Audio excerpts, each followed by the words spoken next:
You want to take about how much length off? It's about 3 inches to, yeah. Okay, and some texture to it, maybe some side kind texture in it, so it's got a nice disconnected kind of rock and roll look. Rock and roll bouncy. Bounce, yeah, rock and roll bounce, kind of stuff. Or some very nice layering to it. Yeah, essentially. Okay. Hi. All right. That's going in.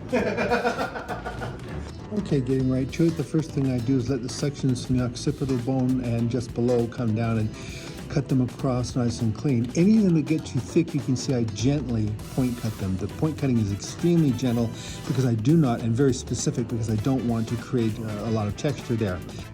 Next, I will take some of the front length and layer it to the top and then bring the sides up to it as well. Take it to the crown area where I will take the layer into the back of the head somewhat, not going any lower in sectioning than about the occipital bone area. The real change is going to come in the sides and the front when I go through and I slide cut out a great deal of the weight. Careful not to disturb the guideline or perimeter or to lose it, but rather to break it apart and create more texture for it. The idea is to give it movement so that it can actually separate and lift very easily, or actually even smooth out very easily.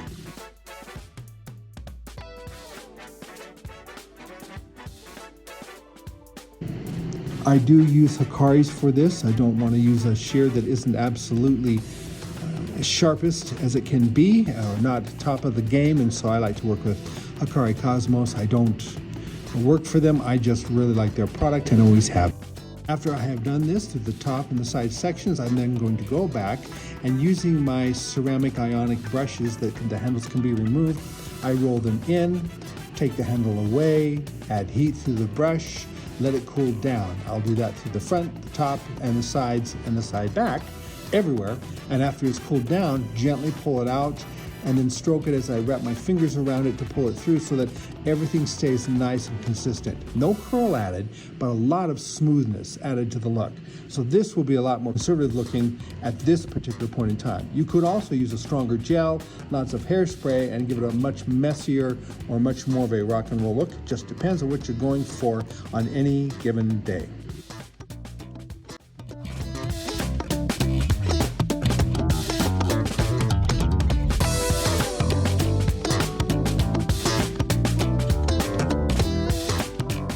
And again, as you see me working through the crown area, I remove the roller, twist and smooth the hair out with my hand, then let it fall gently so as to keep a nice, soft texture. Refines the look. It even helps to get rid of static.